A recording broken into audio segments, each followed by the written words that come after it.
First of all, thank you, Tony, for allowing me to have this podcast interview with you. You know, you are a very important piece of my success. This career is brutal. It could be really brutal, and you put the time to whatever it is that you saw in me, and allow me to explore the possibilities on this business. And I'm forever grateful. And I just wanted to be, I want you to be the person that was here the first time and just basically say what you needed to say and tell me what I needed to hear about my beginnings. They're very important. In fact, I want to ask you, what was your first impression when I got to your office? I remember that conference room. You were in a sales meeting. I got there. You brought some of the agents to kind of interview me at the same time. What was your first impression? Well, let me back up before we talk about that. First of all, Rosie, who is a type A alpha female, is a good judge of drivers, people that make stuff happen. And she obviously knew Marty for a long time through her brother, etc. And she said, "This is a guy who's hungry." And you came in and you didn't, you were hungry. It's a demeanor. Probably in the first 10 minutes you could tell. You barely spoke English back then. And you didn't even have your license. You were just going out and you were hustling to get your license. You got your license, and you set the standard in the office. When it was like cold calling, you cold called like a madman. You followed up. And at the beginning, you were smart enough to be moldable and teachable. And that's hard today because everybody's getting so many signals from so many directions, whether it's now with TikTok and all the various social medias. Everybody's a know-it-all. So it's much more challenging today. But you were hungry and you were focused. It was very straightforward. And I don't think after you, I don't think of all the people between the two of us we hired different reasons, but no one was as hungry as you. And really, and Thank you. That's the truth. Thank you. And we had our times because we're both alpha males. So we had our moments to be best friends and moments to, for a moment, not like each other. That's just the nature of the beast. Well, I wouldn't say not like each other. No, but you know what I obviously mean. Two alphas. Two alphas. You have conflict. That's all. For sure. But we've always remained close. And Define to me, when was that moment that you said, okay, I'm not going to waste my time with this guy? This guy understands. I mean, you just mentioned that I call a lot, but when was that defining moment that you said, okay, I'm going to take this guy under my wing and I'm going to help him out? Well, probably because, let me put it this way. If you know the cast of characters we had then, half of them were party animals, didn't start early. I started really early back then. You came in early. So showing up is number one, okay? Sure. Like I always say about a relationship, it's not being wonderful, not being the smartest. 90% of a good relationship, male, female, or any relationship, is showing up, starting there. So you showed up, and you were hungry, and you followed direction, and you did. And by that, luck becomes much more apparent when you're working hard and following up and learning from the mistakes and doing all the right things. So really, it was pretty basic in the sense that you wanted it, and you were a little bit teachable back then. No, I remember my first day. I showed up all dressed up at 10 a.m. You looked at me up and down and says, "No, be here early tomorrow. This is not early." And you sent me home. My first day, you sent me home right there and then. I said, "Damn." So the next morning, I get there about 8:30 in the morning, ready for you. You were already in the office. The next day, it says, "I'm going to be here before he gets here. I want him, when he opens the door, I'm waiting." This went on for like a week and a half. I couldn't catch up. You would get to the office at 6:45, 7 a.m. I said, "How do you do this?" And you have this habit of getting up early in the morning, going to the gym, and then showing up at your office. And I got to tell you, your work ethic, because as a mentor, I mentor people. And, I teach, and I go out of my way to tell people what they should do. You shouldn't do that. I don't remember you as that type of mentor. Your mentorship was more your work ethic. You were early in the morning. You didn't like small talk during office hours. We had small talk at the gym or outside the gym or outside work. But during work, no small talk. I'm here to do business. And that, even though that it was a little bit hard to comprehend why you weren't holding my hand, that was ultimately the person I was shaped to be now all business when it comes to business. So I respect that and thank you. Let's share some of our success. So, at one point, I was your agent. I was a good agent. I was making moves, bringing deals to the table. But we end up investing together, buying things. That development in 107, Miloslavic. That thing got me so much learning experience. I think actually that was my first big deal with you. Raltron, that just spun my head. I mean, it wasn't good, but I learned so much. I will bring it over and over again in my learning curve. I never forget that deal. That deal made me the man I am today when it comes down to understanding that a deal is beyond buying and selling. It has to do with financing. It has to do with who's the tenant. So much. Share, what was the deal that you liked doing with me the most? Probably the Keys deal, because that was one it was a great buy, had some hair on it, but you basically worked it out basically because Bank of America had like $1 lease for 100 years, so it was, had to work with the vacant other portion of the building, and you worked it out and you found someone to buy it, and that worked out smooth. Raltron is a very memorable one for me because that was the first time I really had to lick my wounds and take a big loss and swallow it and move on. And I learned a lot about partnerships and what to do and not to do. Because that was the first deal that I broke out and said, I've arrived. Because back then, before that, you could throw anything against the wall and it would come out smelling great. It was easy because the market was really appreciating. And what happened was, with Raltron, I said, I'm going to take 46%. And from the time we put it under contract, it was the best deal in the world. No one knew Lehman Brothers was going to crash. The world was going to fall apart. Now any broker who had a tenant was going to ask for an 8% fee and, on and on and on. And I took a $2 million loss, okay? That took some real soul searching, and the partners, long story short, I had partners, your partner, but the other group syndicated their portion. They were much bigger than all of us. All of them were very wealthy, and they were very challenging. I was carrying it sometimes to make sure we weren't late on payments and stuff. So it was a real tough time. I remember. But I learned a lot from that. Oh, I did too. Actually, I love it. I pass by every once in a while, and I have no regrets. I learned so much. In Televest, I remember in the Keys, that building, we also got it pretty lucky. I say, sometimes you want to call it God, third eye, universe, exist. And we were pretty lucky too. We sold that right before Lehman Brothers crash. But I think a lot of that has to do with, like I say, when we talk about luck, you work hard, you work smart, treat people right, good things happen. True. Pretty simple. But some bad things happen along the way too, or challenges happen. Sure. Talking about the future of real estate, I see that real estate is becoming, all the information is there. You ask ChatGPT, how much return will I make on this deal if the rentals also, you can ask anything and the answer is there before you needed to go to school. Google, TikTok, all that, social media is out there that allows you to know it all. The problem is, what can you do with that information? What would be your advice to future generation in this commercial real estate in this new era? Well, obviously, I'm somewhat of a dinosaur in the sense of the technology age now, with where it's gone. But first and foremost, you really need to be up to speed you need to really be up to speed on the technology curve. And there's so many things, and every day there's new programs and new ways to get information. But I also think it's the key thing is to focus on what your one area of the business. Become an expert, whether it be an area, a discipline, asset class. You can't be everything to everyone until you really have the time and energy to have a little knowledge and to be able to know what a deal is. First, and that's something that comes with time. There's no fast way to know. Like, you were pretty intuitive from the beginning because you were out hustling with the car washing and all the other things you were doing, always looking to find the right car wash site. And I won't go into that. I still lick my wounds over that. That was one I have to say you were spot on, and I made a big mistake on the piece on Okeechobee before DOT got involved and all of that, but we'll save that for No, in 107 too.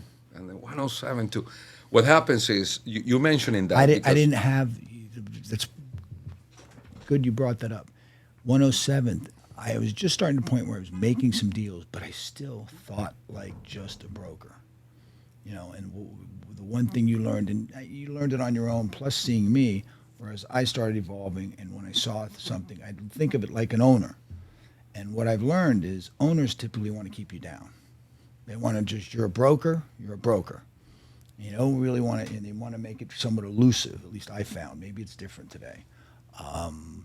But I think it really takes, focus and just, and not, and the other part is staying outside of your head. The biggest enemy starting in real estate is you have to have money to get into real estate. Back in the old days when I was growing up, they'd say you want your guy to buy a Rolls Royce, you want him to be in debt. It's the worst thing in the world. You want someone who, if they're waiting on tables, whatever they're doing at night, they have to be able to afford the luxury to be in the business and take the time.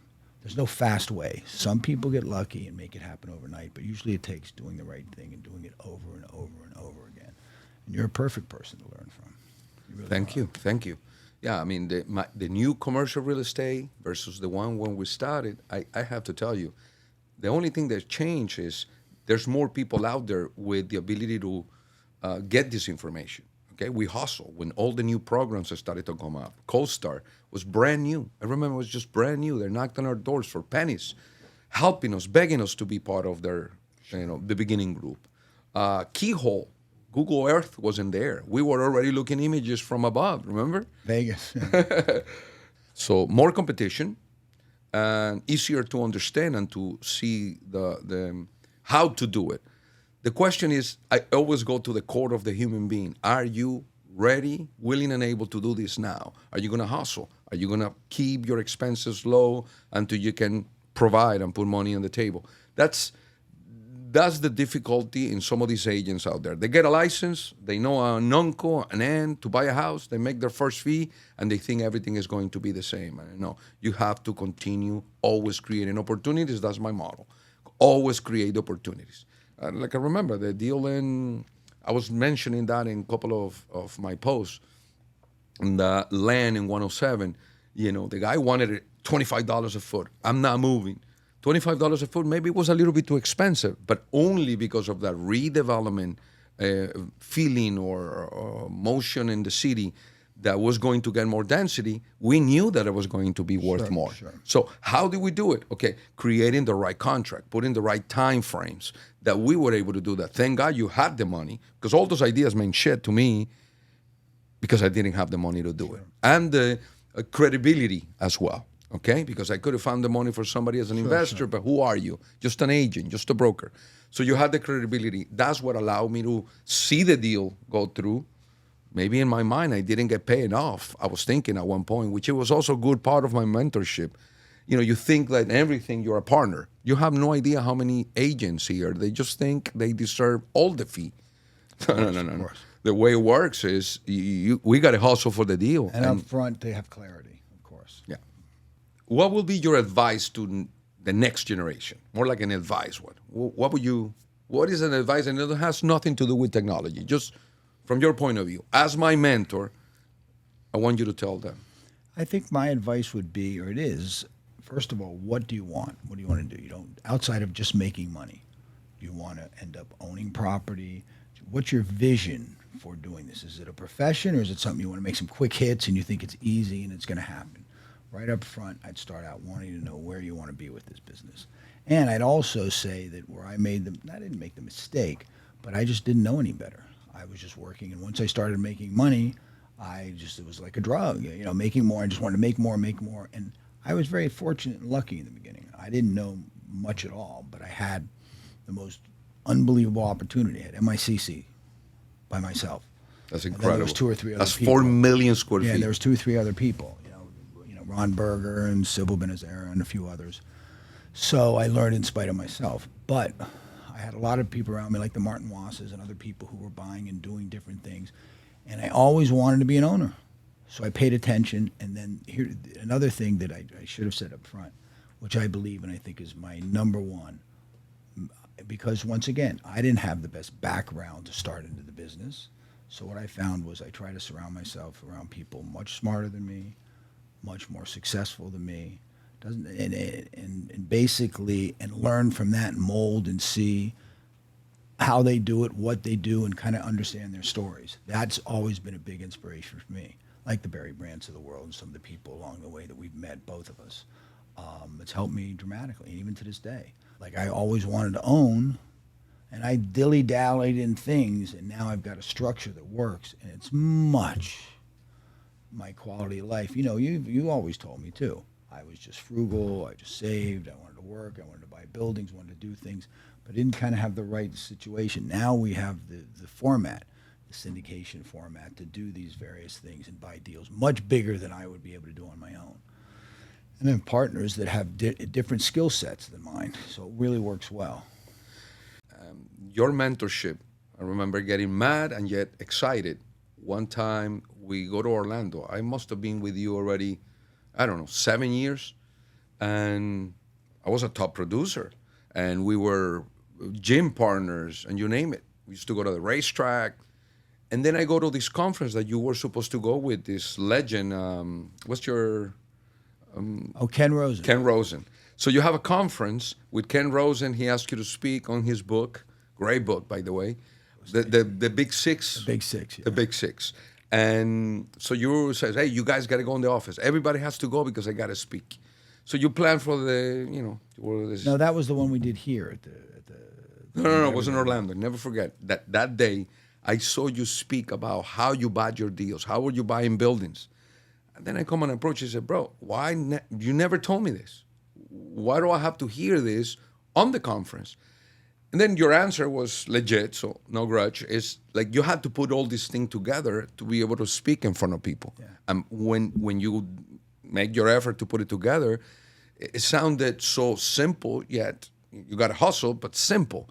And from that point forward, it says, no, I want to invest. I want to be a buyer. And that's when we started our relationship as partner buying. That's one thing I remember that I never forget, that you have to, your mentor may not always have the time at your leisure what you want him to tell you, when you want him to tell you. You have to pay attention, you have to ask, and you have to, again, create opportunities. One other valuable lesson was from Ken Rosen that told you, I can buy any deal at any price as long as the terms are convenient to me, right? I didn't understand what you meant, but financing has a lot to do. You know, you can have the perfect deal and you don't have the leverage, the ability to leverage, you're dead in the water. And you work the banks like I never seen anybody work in a bank. Banks will come to you and just throw money at you. And that's why you position yourself where you are today. And you don't have to be hustling with this day-to-day brokerage that I do, but I love. But you know what I think really the underlying core thing that we both had in common? We had fear. You know, we didn't have any money. True. Okay, so let me put it that way. That's a powerful tool. Powerful, powerful, powerful. Some of the, like my kids, wonderful kids, but they don't have the drive like you and I had. And a lot of the kids today don't have that. And I'm saying kids up to 30, 35. Went to the right schools, did things right. You know, you have to really work real hard to create that. But typically you have it or you don't. But I'm not saying salespeople can't, you know, better themselves and become better salespeople. But typically it's fear-based. I mean, that's really where it started for me. But the other thing is that, like now, I realize that, you know, the structures that we're working on, it's harder now, yet it's easier for me because I kind of have a feel for what I'm doing. But anyone coming into the business now, probably, I'm sure you hear this a lot, $300 a foot, just using that as an arbitrary example. Oh, so much easier before. Well, I said that before when it was 150 foot, that was too much. Like now the rates are high, but yet it's not like in 1980s where it was 18%. Yes, they're high. So it's really very challenging now to make deals. I mean acquisition deals, because you know what happens is Florida has silly money, a lot of silly money. So you can still see people trying to sell buildings at 4 and 5 and 6 caps, and some of them are selling because there's people with that kind of cash. And the financing is all over the board. You know what the banks will lend at. I mean, right now they're talking 7.5. I mean, we just financed a deal in Orlando, a big shopping center in Orlando. I think we got 5 3/4, which was considered a steal. But that's really shopping and looking and doing. But that was 55% loan to value. I mean, we had to make a lot of concessions. So that's why we're buying 1 or 2 deals a year.